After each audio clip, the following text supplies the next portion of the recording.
Hey all, good afternoon. இன்றைக்கி நம்ம பார்க்க போகிறது ஒரு ப்ரான் ரோஸ்ட்டு. இப்போ நான் பார்த்தீங்கன்னா ஒரு கடாயில் கொஞ்சமாக தேங்காய் எண்ணெய் விட்டுருக்கேன். ஸோ ப்ரான்ஸ், சீ ஃபுட்ஸ் எல்லாம் மேக்ஸிமம் பார்த்தீங்கன்னா நான் வந்து தேங்காய் எண்ணெய் தான் ப்ரிஃபர் பண்ணுவேன். தேங்காய் எண்ணெய் ஒரு நல்ல ஃப்ளேவர் கொடுக்கும் சீ ஃபுட்ஸுக்கு. ஸோ அதனால் நான் தேங்காய் எண்ணெய் இங்கே ப்ரிஃபர் பண்ணியிருக்கேன். ஸோ எண்ணெய் சூடானதுக்கப்புறம் நம்ம ஒரு பெரிய வெங்காயத்தை இங்கே நான் குட்டி குட்டியாக சாப் பண்ணி ஆட் பண்ணியிருக்கேன். இதுக்கு தாளிப்புங்கிறது வேறு எதுவும் தேவையில்லை, வெறும் வெங்காயம் மட்டும் போதும். வெங்காயம் தாளித்தாலே இந்த ப்ரான் கிரேவி பார்த்திங்கன்னா, தொக்கு பார்த்திங்கன்னா ரொம்ப எக்ஸலண்ட்டாக இருக்கும். ஸோ வெங்காயத்தோடு நான் கொஞ்சமாக இங்கே கருவேப்பிலை போட்டு சேர்த்து நான் இதை நல்லா வந்து ஃப்ரை பண்ணிகிட்ருக்கேன். இந்த வெங்காயம் எந்த அளவுக்கு நமக்கு குக் ஆகணும்னா, வெங்காயம் நல்லா டார்க் ப்ரௌன் ஆகணும், அந்த அளவுக்கு குக் ஆகணும். ஸோ அப்படி குக் ஆனால் மட்டும்தான் இந்த கிரேவிக்கு ஒரு நல்ல டேஸ்ட்டு கொடுக்கும். ஸோ அது சீக்கிரம் குக் ஆகணும் அப்படிங்கிறதுக்காக நான் பார்த்திங்கன்னா இப்போ கொஞ்சோண்டு கல் உப்பு போட்டிருக்கேன். ஒரு ஸ்பூன் கல் உப்பு போட்டு இந்த வெங்காயத்தை நல்ல டார்க் ப்ரௌன் கலருக்கு நான் ரோஸ்ட் பண்ணியிருக்கேன். பாருங்கள், இந்த அளவுக்கு டார்க் ப்ரௌன் அளவுக்கு நம்ம ரோஸ்ட் பண்ணதுக்கப்புறமா இதில் ஒரு 1.5 ஸ்பூன் வந்து நம்ம இஞ்சி பூண்டு பேஸ்ட்டு சேர்த்துக்கிறோம். ஸோ ஹோம்மேட் இஞ்சி பூண்டு பேஸ்ட் இது. ஸோ ஒரு 1.5 ஸ்பூன் போதும். ஸோ இந்த இஞ்சி பூண்டும் பேஸ்ட்டும் பார்த்திங்கன்னா இந்த வெங்காயத்தோடு சேர்ந்து நல்லா ரோஸ்ட் ஆகணும். இது ரெண்டோட ஃப்ளேவர் பார்த்திங்கன்னா எக்ஸலண்ட்டாக இருக்கும். அந்த தேங்காய் எண்ணெய், வெங்காயம், இஞ்சி பூண்டு பேஸ்ட் வந்து ரொம்ப நல்ல ஒரு ஃப்ளேவர் கொடுக்கும், டேஸ்ட்டு கொடுக்கும் ஜென்ரலாக சீ ஃபுட்ஸுக்கு. இது நல்லா குக் ஆனதுக்கப்புறம் பார்த்திங்கன்னா இப்போ நான் ஒரு 1/4 ஸ்பூன் வந்து மஞ்சள்தூள் போட்டிருக்கேன்.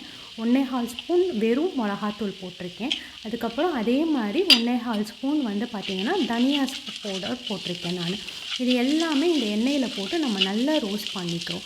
ஸோ இது கொஞ்சம் தண்ணி ஊற்றி நம்ம குக் பண்ணோன்னா இந்த பவுடர்ஸில் இருக்கிற ரா ஸ்மெல் பார்த்திங்கன்னா சீக்கிரம் போயிடும். அதனால நான் கொஞ்சமாக தண்ணி ஊற்றி இந்த பவுடர் மசாலாஸ் எல்லாமே நம்ம குக் பண்ணிக்கிறோம். இந்த மாதிரி ஆயில் செக்ரிகேட் ஆகி வெளியில் வர அளவுக்கு நம்ம வந்து இது சிம்லையே வச்சுட்டு குக் பண்ணுறோம். ஒரு 5 மினிட்ஸில் இது பார்த்திங்கன்னா நல்லா குக் ஆகி வந்துடும். இப்போது இந்த கிரேவிக்கு தகுந்த அளவுக்கு நான் வந்து ஒரு 1.5 ஸ்பூன் வந்து தயிர் சேர்த்துக்கிறேன். இந்த ரோஸ்ட்டுக்கு பார்த்திங்கன்னா நம்ம வந்து தக்காளி சேர்க்குறது கிடையாது, தக்காளி இல்லாமல் செய்கிற ப்ரான் கிரேவி இது. ஸோ இதுக்கு நான் வந்து பார்த்திங்கன்னா வெறும் தயிர் மட்டும்தான் சேர்த்துக்கிறேன். தயிர் வந்து ஒரு 1.5 ஸ்பூன் இருந்தால் போதும், அதுக்கு மேலே தேவை இல்லை. பிகாஸ் இதை நம்ம ட்ரையாக தான் செய்ய போகிறோம். ஸோ தயிர் ஊற்றி இந்த எண்ணெய் கசிஞ்சு வர்ற அளவுக்கு நம்ம குக் பண்ணதுக்கப்புறமா பார்த்திங்கன்னா நம்ம நல்லா க்ளீன் பண்ணி வச்சுருக்கிற ப்ரான்ஸை வந்து இதில் நம்ம ஆட் பண்ணிக்கிறோம். நான் இங்கே பார்த்திங்கன்னா ஒரு 1/2 கிலோ ப்ரான் சேர்த்துக்கிறேன். ஒரு பெரிய வெங்காயம், 1.5 ஸ்பூன் இஞ்சி பூண்டு பேஸ்ட்டுக்கு வந்து பார்த்திங்கன்னா 1/2 கிலோ ப்ரான் கரெக்டாக இருக்கும். குட்டி குட்டி ப்ரான்ஸாக இருக்கிறதுனால இது கரெக்டாக இருக்கும். இந்த ப்ரான்ஸில் வந்து நம்ம தண்ணி எதுவுமே சேர்க்க தேவையில்லை. பிகாஸ் ப்ரான்ஸ்லேருந்தே நல்லா தண்ணி வரும். ஒரு சிம்மில் வச்சு ஒரு 2 மினிட்ஸ் குக் பண்ணனாலே அது நிறைய தண்ணி ஸ்க்யூஸ் அவுட் பண்ணும். பார்த்திங்களா, இந்த அளவுக்கு தண்ணி வந்து நமக்கு ப்ரான்லேருந்து குக்காக வெளியில் வந்துக்கிட்டே இருக்கும். அப்போ நான் வந்து ஒரு 2 பச்சை மிளகா ஆட் பண்ணிக்கிறேன். பச்சை மிளகா காரத்துக்கு கிடையாது, ஒரு ஃப்ளேவர் கொடுக்கும் அப்படிங்கிறதுக்காக மட்டும்தான் நான் இங்கே வந்து பச்சை மிளகா ஆட் பண்ணியிருக்கேன். ஸோ இந்த பச்சை மிளகா இந்த கிரேவியோடு சேர்ந்து நல்லா கொஞ்சம் குக் ஆகணும். இந்த அளவுக்கு உங்களுக்கு ட்ரை ஆனதுக்கப்புறமா இப்போது இதில் வந்து நம்ம ஒரு 3 மசாலா சேர்க்க போகிறோம்.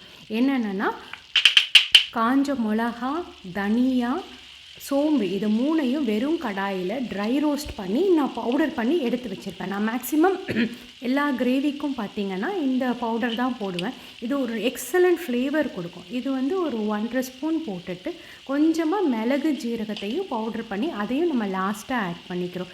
இதுதான் இதுக்கான நம்ம ஃப்ளேவர், ஒரு நல்ல ஃப்ளேவர் கொடுக்கக்கூடிய ஏஜென்ட். இது லாஸ்ட்டாக போடணும். ஃபஸ்ட்டு போட்டிங்கன்னா உங்களுக்கு வந்து அந்த ஃப்ளேவர் வந்து ரீட்டைன் ஆகாது. கடைசியாக போட்டால் தான் நம்ம சாப்பிட்ற வரைக்கும் அந்த ஸ்மெல் வந்து நல்லா இருந்துகிட்ருக்கும்.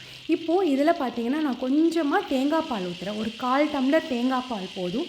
இதுக்கு ஒரு ரிச்னஸ் கொடுக்கறதுக்காக நான் இப்போ தேங்காய் பால் கொஞ்சமாக ஊற்றியிருக்கேன்.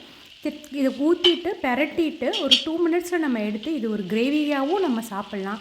இல்லை இன்னும் அடிஷ்னலாக ஒரு 5 மினிட்ஸ் குக் பண்ணி இது ஒரு ட்ரை ரோஸ்ட்டாக கூட நம்ம சாப்பிட்லாம். நான் இன்றைக்கி பண்ண போகிறது என்னென்னு பார்த்தீங்கன்னா ட்ரை ரோஸ்ட். என் பொண்ணு ரச சாதத்துக்கு இந்த மாதிரி ட்ரை ரோஸ்ட் இருந்தால் தான் அவளுக்கு ரொம்ப பிடிக்கும். ஸோ அவளுக்காக நான் இன்றைக்கி இதை ட்ரை ரோஸ்ட்டாக பண்ணிகிட்ருக்கேன். பாருங்கள், இது இன்னும் கொஞ்சம் முன்னாடி எடுத்துருந்தோன்னா கிரேவி மாதிரி நம்ம சாப்பாட்டில் எல்லாத்துக்கும் நம்ம போட்டு சாப்பிட்ருந்துருக்கலாம். நான் ட்ரையாக எடுக்கிறேன். இதுக்கு மேலே பார்த்திங்கன்னா இப்போ நம்ம கொத்தமல்லி தூவி இறக்கிடுறோம். அவ்வளோதான் என்னோட style of prawn roast ready ஆகிடுச்சு. நீங்கள் இதை சமைச்சு பார்த்துட்டு எப்படி இருக்குன்னு உங்களோட கமெண்ட்ஸையும் கூட ஷேர் பண்ணுங்கள். தேங்க்யூ ஃபார் வாட்சிங்.